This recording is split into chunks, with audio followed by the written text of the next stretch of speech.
안녕하세요. 저는 농촌진흥청에서 구품질 한우 사육기술을 연구하고 있는 장선식. 안녕하십니까. 저는 우리나라 한우의 번식과 생리를 연구하는 조상래입니다. 두 분 재미있는 별명이 있으시다고요? 예, 저는 한우 성주신이고요. 예, 저는 한우에 대한 번식 연구를 하니까 삼신이라는 별명을 얻었습니다.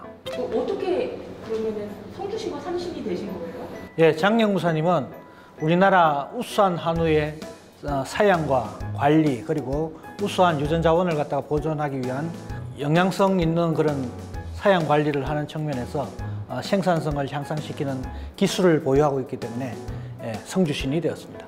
예, 조 박사님은 유전적으로 혈통 좋은 한우의 정액을 생산해서 인공 수정시키고 그리고 번식을 돕는 일을 하다 보니까 자연스럽게 삼신이라는 별명을 얻게 되었습니다. 그럼 성주신님과 삼신이 오늘 소개해 주실 기술은 어떤 건가요? 먼저 성주신님께서 나서 주시죠.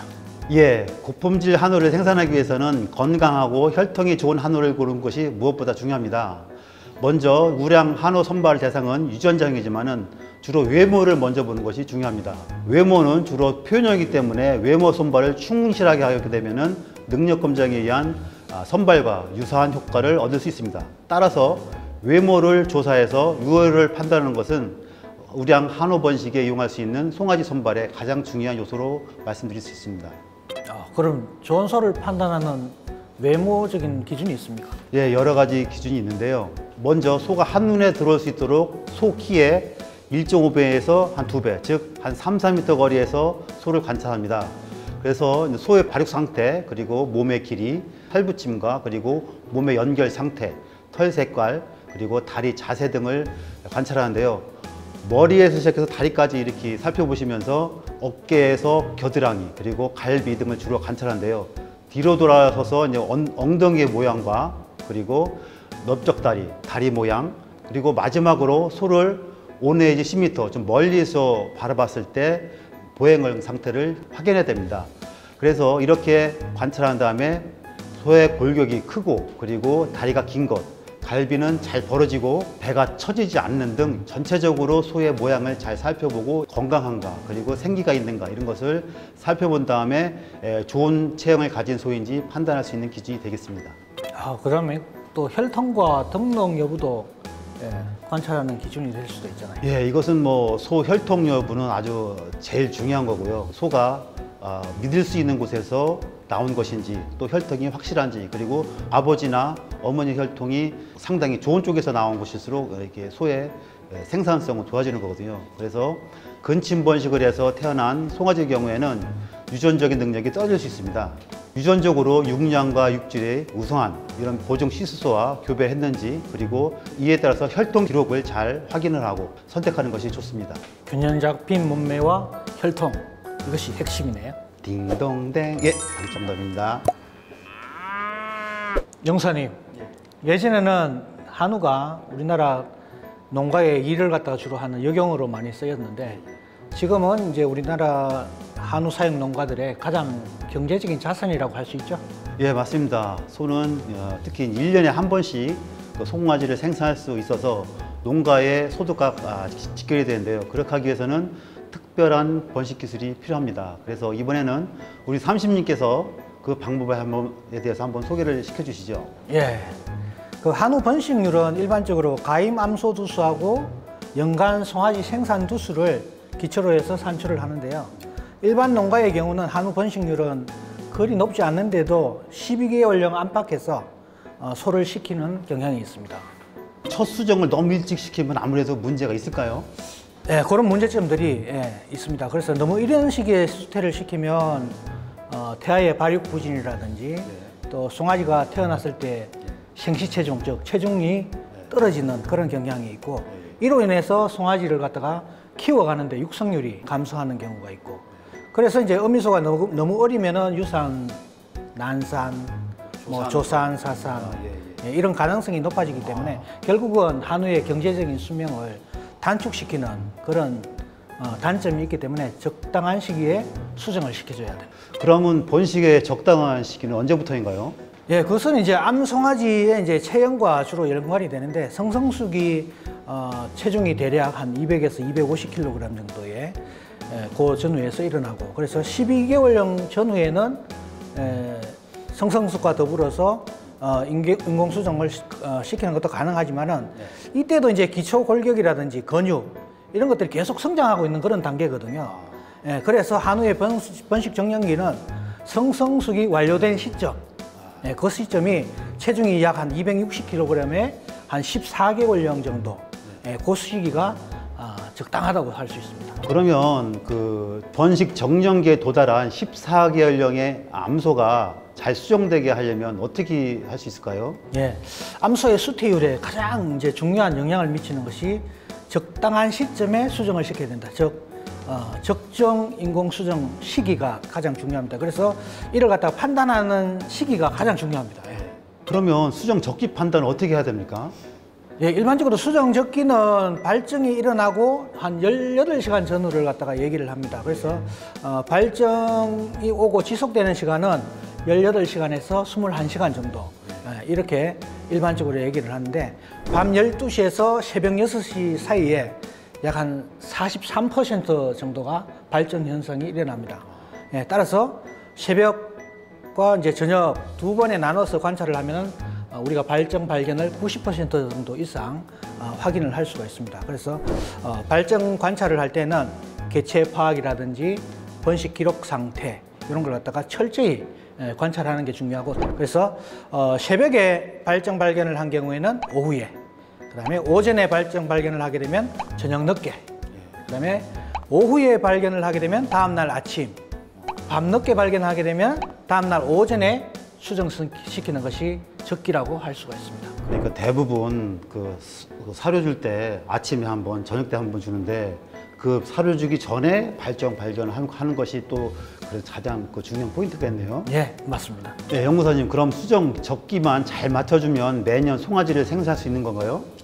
꼭 그렇지만은 않습니다. 1년에 한 번씩 암소는 건강한 송아지를 낳는 것이 가장 중요하거든요. 그래서 분만하고 나서 다음 임신기까지 그 공태기간을 갖다가 줄여주는 것이 제일 중요합니다.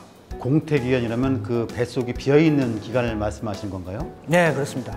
한우가 분만 후에 약 40일에서 50일 정도 지나면은 다시 새끼를 갖다가 가질 수 있는 그런 능력이 되거든요. 그래서 그 시기에 이제 분만하고 난 다음에 발정 징후를 갖다가 보이게 되는데, 발정이 와서 수정을 시켜서 수태하기까지 그 기간, 그것을 갖다가 공태기간이라고 얘기를 합니다. 그러면 그런 공태기간을 줄이려면 어떻게 해야 됩니까? 저 공태기간을 줄이려면 분만 후에 발정 주기가 정상적으로 돌아오는 그 시점, 그 발정 제기가 충분하게 이루어져야 합니다. 그래서 어미소의 영양 수준이 좋지 못하거나 또 분만 후에 자궁 회복이 늦어지거나, 그러면은 발정 제기 시간이 늦어질 수 있겠죠. 그래서 이제 또 어미소가 오랫동안 젖을 먹이거나 암소가 어리거나 또 이제 산차가 적을수록 발정 제기가 늦어지는 그런 경향을 보일 수가 있거든요. 그래서 미경산후 경우에는 조기에 교배를 시키지 않는 것이 중요합니다. 조기에 교배시키는 것이 여러 가지 폐해가 있고 또 송아지 또는 어미소한테도 영향이 크기 때문에 이런 것은 농가에서 유의해야 할 사항인 것 같습니다. 그러면 어미가 되는 암소의 번식 정기를 지키고, 그리고 분만 후에 영양을 충분히 섭취시키고, 그리고 오랫동안 젖을 먹이지 않는 것이 1년 1두 생산의 핵심이라는 얘기죠. 빙고! 바로 그것이 핵심 기술입니다. 똑똑하죠? 자, 이번에는 번식용 암소, 즉 육성기 단계가 지나고 송아지를 갖다가 분만한 초산후에서 경산후까지 어떻게 관리를 해야 하는지 알아봐야 될 것 같은데요. 성주신님께서 한번 암소를 잘 키우는 방법에 대해서 한번 알려주시죠. 예, 그래서 번식과 포육 능력, 즉 송아지를 기를 수 있는 능력이 최대로 발휘할 수 있게 하기 위해서는 사양 관리가 무엇보다 중요합니다. 그래서 이를 위해서는 번식 암소의 영양 관리가 뒷받침돼야 되는데, 그래서 번식 후의 경우에는 초산후와 경산후를 구분해서 단백질, 탄수화물, 지방, 그리고 각종 비타민과 칼슘 등을 적절하게 급여를 해야 됩니다. 그리고 임신 전 후기와 젖을 먹을 때에도 이런 시기를 구분해서 영양소 요구량을 적절하게 급여를 해야 됩니다. 그래서 그 밖에도 사료의 종류와 급여량을 변경할 때는 최소한 15일 정도 기간을 갖는 게 좋고요. 그리고 번식구에서는 양질의 조사료를 충분히 급여하는 것을 원칙으로 합니다. 그리고 조소라가 부족할 때만 농어 사료를 좀 더 첨가해서 급여하는 쪽으로 계획을 잡으시는 것이 좋습니다. 역시 균형 잡힌 영양 관리가 중요하다 이 말씀이죠? 균형 잡힌 영양과 그리고 몸매 관리가 중요합니다. 그리고 기본적인 영양 관리가 잘 되고 있다면은 번식후 상태에서 체계적인 맞춤 관리가 필요합니다. 그래서 임신후에게는 주요한 관리로는 임신 초기 개체 관리와 그리고 임신 기간 중에 운동 그리고 분만 직전에 조치 사항을 들 수 있습니다. 첫째, 수태가 됐다고 판단되면은 외부로부터 충격을 줘서 놀라지 않도록 해야 되는데요. 특히 수정 후 3, 4개월 동안은 유산의 위험이 있기 때문에 상당히 조심을 해야 됩니다. 이것은 거의 사람도 마찬가지로 임신하고 초기가 중요하듯이 임신 후도 사람처럼 아주 귀하게 관리를 해줘야 됩니다. 둘째로 임신은 하루에 3, 4시간 이상을 운동시켜야 되는데요. 그리고 분만할 때까지 난산이 되지 않도록 과비가 되지 않는 것이 중요합니다. 그리고 셋째로 초유무의 경우 분만 약 2주 전에는 유선을 발달시키기 위해서 농어 사료를 일정량씩 늘려서 급여하는 것이 좋습니다. 그리고 넷째로 임신 중에도 3 내지 5% 정도는 발정이 오게 되는데요. 이때 급여를 시키면, 즉 인공수정을 시키게 되면 유산할 가능성이 높기 때문에 이게 진짜 발정인지 아니면 가성 발정인지 세심한 관찰이 필요합니다. 그리고 다섯 번째로 초유무에 대해서 분만 4주 전과 2주 전에 설사 백신을 2회 접종하게 되는데요. 그 이후에 임신하게 되면은 1회 투여에 의하면 자동 면역이 되기 때문에 송아지 설사를 예방할 수 있는 방법이 됩니다. 여섯 번째로 분만 예정 최소 2, 3일 전에는 어미를 분만실이나 또는 분만 예정 장소로 이동시켜서 편안함을 느끼게 해주는 것도 매우 중요한 관리 지침입니다. 그러면 임신하면서도 사람처럼 호르몬 변화가 심해가지고 더 예민해지니까 특별히 관리에 신경을 써야겠네요. 예, 오르신 말씀입니다. 임신을 했을 때만 아니라 젖먹이 어미소가 역시 이제 관리를 또 주의를 기울여서 해야 됩니다. 젖먹이 어미소 관리의 가장 중요한 시기는 송아지에게 젖을 먹이고 그리고 발정제기를 준비하는 기간이기 때문에 이때는 분만 직후에 위생관리와 건강한 송아지를 이유하기 위해 비유량을 늘리는 일 그리고 발정제기 일수가 단축시키는 그런 방법을 위해서 여러 가지 사용관리에 초점을 맞춰야 됩니다. 첫째로 사료급여량은 젖생상을 감안해서 분만 전 2, 3개월 동안 임신 후보다 10 내지 15% 사료량을 더 늘려서 급여를 해야 되고요. 특히 송아지의 골격 형성과 발육에 도움을 줄 수 있는 젖을 생산하기 위해서는 칼슘과 인이 부족하지 않도록 영양관리를 철저히 해야 됩니다. 둘째로 어미 분만으로 인해서 상처가 난 외연부를 통해서 세균에 오염되기 쉽습니다. 그렇기 때문에 깔집은 자주 바꿔서 깨끗하게 갈아주시고 그리고 태반이나 후사는 어미에게 먹이지 않도록 하는 것이 좋다고 생각이 됩니다. 셋째로 분만 후 2 내지 3주 동안은 외연부로부터 나오는 분비물의 상태를 잘 관찰해야 되는데요. 이런 분비물이 고름과 같이 색이 짙거나 또는 악취가 날 때에는 질이나 자궁 내막염 등의 유래가 있기 때문에 수의사 상담을 통해서 필요한 조치를 취하는 것이 좋다고 생각이 됩니다. 박사님, 예전에는 현장을 다니면서 잘못된 분만 관리로 인해 가지고 귀한 암소를 잃어버리는 농가가 많았잖아요. 그래서 요즘은 관리를 잘해서인지 이런 안타까운 사례가 좀 줄었다고 할 수가 있겠습니까? 예, 맞습니다. 그래서 축사를 안전하고 깨끗하게 관리하는 농가가 늘고 있습니다. 예전에는 그냥 외양간에서 그냥 그대로 낳다 보니까는 여러 가지 문제가 있었는데 요즘에는 이런 인식이 많이 개선됐고요. 그리고 축사 관리 교육을 통한 인식 전환이 무조건보다도 많은 도움이 된다고 생각이 됩니다. 예, 다행이네요. 그런데 발정 제기 일수를 줄이는 일도 중요하다고 하시잖아요. 예. 그래서 넷째가 바로 말씀드리는 발정제기 부분인데요. 어미소는 대체적으로 30일에서 90일 사이에 발정이 오게 됩니다. 이때는 수정시키지 말고 다음 발정에 수정시키는 게 가장 안전한데요. 그래서 그 이유는 분만 후 30일 내외에는 자궁이 아직 회복되지 않았기 때문에 모체에게 무리를 줄 수 있는 관계이기 때문에 최소한 한 한 번에서 두 번 정도 지난 다음에 수정시킨 것이 안전하다고 생각이 됩니다. 그리고 다섯 번째로 이제 분만 후 일주일부터 어미소에게 충분한 운동과 일광욕을 시키면서 개체 관리에 신경을 써야 됩니다. 그래서 운동은 어미의 식욕 증진과 혈액순환에 많은 도움을 주고요. 그리고 자궁 회복과 발정제 기수 단축에 큰 효과가 있기 때문입니다. 마지막으로 여섯째는 젖을 먹이는 동안 어미는 그 분만 직전과 비슷한 수준으로 사료를 충분히 급여주고, 그리고 송아지가 오랫동안 젖을 먹으면 어미의 발정제기가 늦어질 수 있습니다. 그래서 송아지가 하루에 500g 이상의 인공류를 섭취하게 해주고, 그래서 2달 정도 이유하려면 한 500g에서 600g, 그리고 3개월령에 이류하려면 최소한 1kg 이상의 사료를 섭취할 수 있으면 이류를 시켜도 무방합니다. 박사님, 이 과학 기술 덕분에 우리나라 한우 사육 기술도 정말 엄청난 속도로 빠르게 진화하고 있는 거죠.